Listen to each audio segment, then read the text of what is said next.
Welcome to Brandon Hall Group's Excellence at Work podcast. You will hear from industry leaders covering innovative, cutting-edge business, learning, and HR topics that weave current market research and technology into each episode. Our Excellence at Work podcast is hosted by Brandon Hall Group's Chief Operating Officer and Principal HCM Analyst, Rachel Cook. Welcome to our podcast, Brandon Hall Group Excellence at Work. Thank you for joining us today, and welcome as well, Rajesh Ahuja. He is the Global Head of Talent Acquisition from Infosys Limited. Hi, Rajesh. How are you doing today? I'm very good, Rachel, and it's a pleasure to be on this podcast. Thanks for having me. Look forward to a very engaging conversation. Likewise, and just to give our listeners today a little bit more background about you and also your organization. Rajesh is the Senior VP and Global Head of Talent Acquisition for Infosys, as I mentioned. Infosys is a global leader in next generation digital services and consultant. In his career of more than 22 years, he has worked and lived all over the world. Prior to his current role, he had regional responsibilities for Infosys talent acquisition across North America, APAC, and EMEA. Currently, you reside in New Jersey. We were just talking about the lovely weather up there, in contrast to the weather down here, where I am in Boca Raton, Florida. However, spring is just around the corner, so you should start to see some cooler weather, or actually warmer weather. and also I want to recognize Infosys and give them some accolades for receiving 10 awards from Brandon Hall Group Excellence Award in 2021. Congratulations! That's amazing.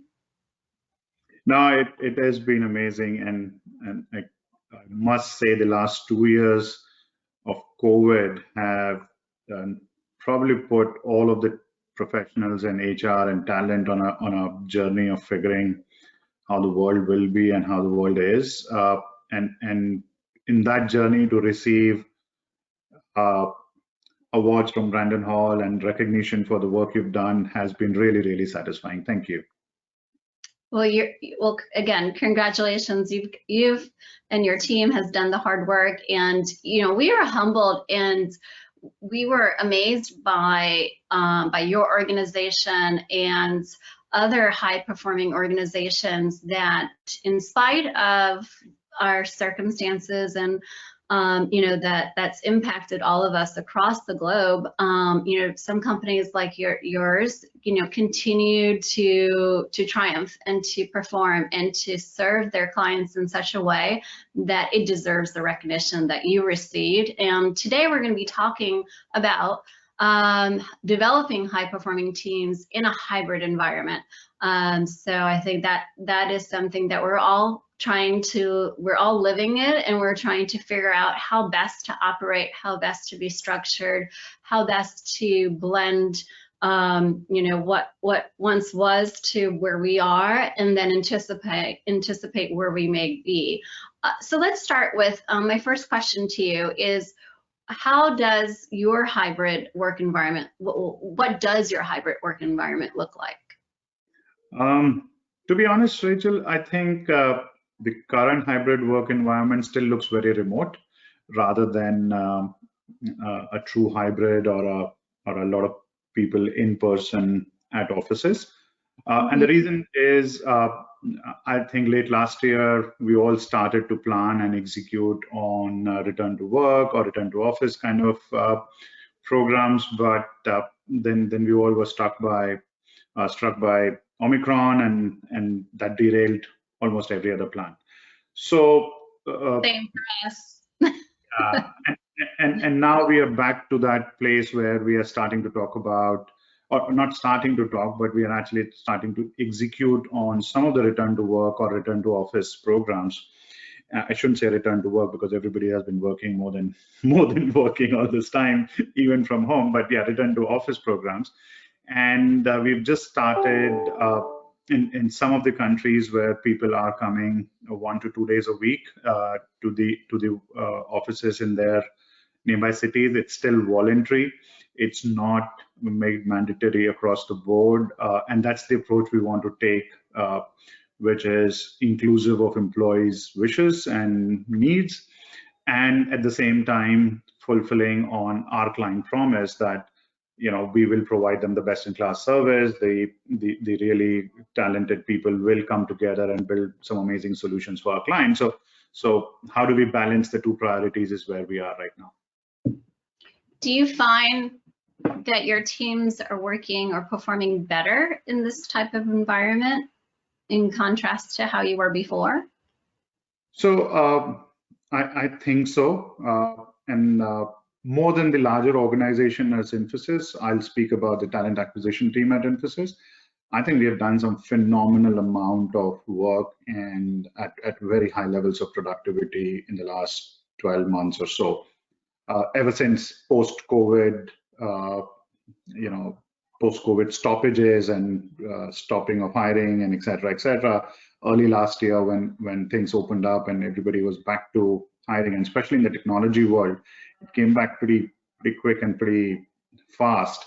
So since then, I think the teams have really come together. We have had a lot of additions to our team, and touch wood, we've been able to integrate people well. We've been able to bring them up the learning curve. As all large organizations, we have our own nuances and complexities to learn before you are productive enough. The good thing has been the core of our team always remained, even though the Great Resignation did affect us in our talent act team. I think the core of the team remained, and that core has been able to bring in new people,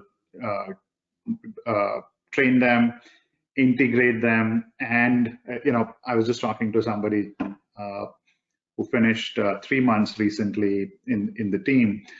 She's a manager, and we were talking, and she felt that the efforts made by the rest of the team to welcome her in, accept her as their manager, and make her successful has been probably her biggest learning. And she comes with a lot of industry experience, but first for her also to join remotely, talk to people remotely, and deliver remotely. So that's probably so yes, we are more productive. Can we be more productive in a hybrid or in-person environment? I think the answer there would be yes, at least in the short run, because there's a lot of pent-up frustration of not having that time with colleagues, not having that casual coffee or a quick lunch or a dinner, and that always brings people together, and that always allows new ideas to come in and flow. So hopefully we'll see that too very soon. And you're kind of swapping out different challenges for different experiences. So if you were all together, there would be challenges, I'm sure, with commuting, and challenges with maybe too much camaraderie or chatting or distractions. So it's interesting. You're always going to have these variables, and it's I think it's up to the leaders in the organization and also the employees in kind of finding a balance and figuring out what's going to work best. And it sounds like some of your bigger challenges were in this transition, and correct me if I'm wrong, was it the Great Resignation and trying to recruit and retain, or did you face other challenges, and how did you overcome those? I think there were multiple challenges, right? At the beginning of this whole process, we are an always-on hiring organization. We always hire. I don't remember last time we saw a hiring freeze before COVID. So the first challenge was to stop an engine which was so well run and so amazingly delivering, and then the second challenge was to restart it, and restart in a virtual world where everybody was interviewing virtually. We were predominantly in-person interviewing world, and we moved to a completely virtual interviewing. So pivoting the team to use new tools, pivoting the team to start thinking differently about, okay, you don't have access to those hiring managers right across the hallway or just across the next building and get decisions done or get meetings done about your next campaign or whatever else, right? These have to be scheduled, these have to be planned, these have to be, and people were working doubly hard because the work was also increasing. The hiring managers were also in a very different place as compared to in the normal times. So that was the first challenge, right? To kind of reposition our thinking of how do we work, how do we become as productive, how do we become as effective as we've always were. The second was, of course, the whole Great Resignation. The hiring demand across the organization went up crazy. And more than Great Resignation, we also saw a phenomenal surge in our growth as an organization. Our clients wanted to do a lot more digital work than ever. Mm-hmm. People were crunching in the timelines for transformation projects, and here comes Infosys, which has always been trusted by our clients on service excellence and et cetera. So, give them more work. More work means more people, and suddenly we were not as productive as we were in the in-person world or in the pre-COVID world, but our hiring demands were much higher than what they used to. So there's been a lot of change management in terms of process changes, policy changes, to system processes, everything, and the team had to adapt to it while running. We call it in Infosys that you're changing the engine of a Boeing 747 while it's in flight, and that's exactly the feeling everybody else has in the last let's say about 9 years. Yeah. And luckily we're coming out at this end really well. Our hiring volumes are higher than ever. Our internal clients are happier than ever. The team, as I said, team had to go through a little bit of rebuild because of the Great Resignation. You know this, right? Probably the recruiter is the single biggest job opening on many of the job boards and sites today. Everybody in the world wants to hire the next recruiter. So are we expanding and growing our team. So a lot of change, a lot of fun, coming out really well at the other side. I think the hybrid has helped us to be more productive because saved commute times. Then people had less botherations about taking care of things at home and so on and so forth. So I think the productivity increased. And now I genuinely look forward to how the hybrid world stabilizes over the next few months and quarters, because I think it's time to go to offices for some time. How and when, how much it happens is yet to be formalized and seen. But I think the approach I would think about is let the teams decide rather than have a top-down approach on it. Do you think we'll ever go back to less of a hybrid work environment to kind of where we were before? Personally, no, I don't think so. I don't think so. We will see the 5 days a week in office anytime sooner, unless something else changes, which we don't know. And I don't think so. One of the lessons personally learned for myself is I don't think so. The 5 days a week was the only best way of doing work or being most productive. And I think the world will come to a balance, and that balance will be not a global balance. I think each company will find its own balance. Each country will find its own balance. There are multiple experimentations on 4-day work weeks, which some are successful, some are mixed results. So the future of how we work is probably going to be something on the spectrum of hybrid, especially in the knowledge economies or the knowledge companies, right? Some jobs would require you to be physically present and do them, but that's a different industry. Right. It's, I see it being more fluid and adjusting as we kind of adapt to what our environment is and what our needs are and the needs of the industry or community. So,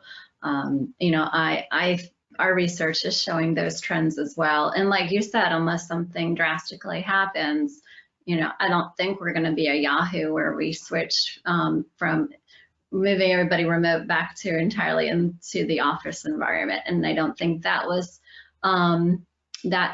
not accepted or embraced, in how it was done. So I think we need to be mindful of that. The other thing which I'm very excited about is on the topic is the whole metaverse thing.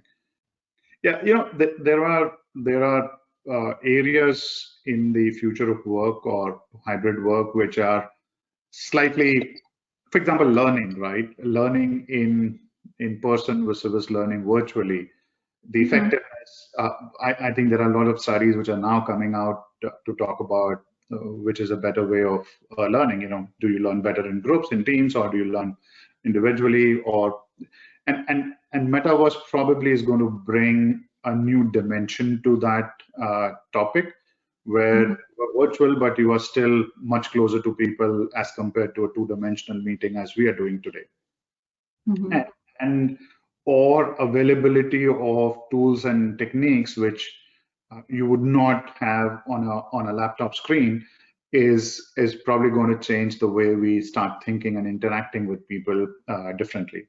So I'm very excited about this whole metaverse concept and how it will overlay itself on the working environment at be it teams, and I think Bill Gates recently said, or I read probably a quote saying in next 3 years a lot of meetings will be done only in metaverse, which could be very, very, very interesting way of engaging and working together in teams. So very excited, but also a lot to be done. Again, I think there will be a lot of change exercise which we'll all do over the next few years. Now, do you have technology or resources to support this type of environment? We actually do. We recently launched Metaverse Foundry for our clients, and one of the key tenets is learning in Metaverse in that Foundry. And we are, when we are going and talking to our clients about it, we are ready to drink our Kool-Aid and start implementing that too. So yeah, it's going to happen soon. How complex is it for an organization to get started? I think there are multiple layers to this complexity, and each organization will have to figure out which layer is the most complex, right? Probably the easier ones are the technology ones, the availability of technology or working with partners like us to build that technology. But it's the culture, it's the change management, it's the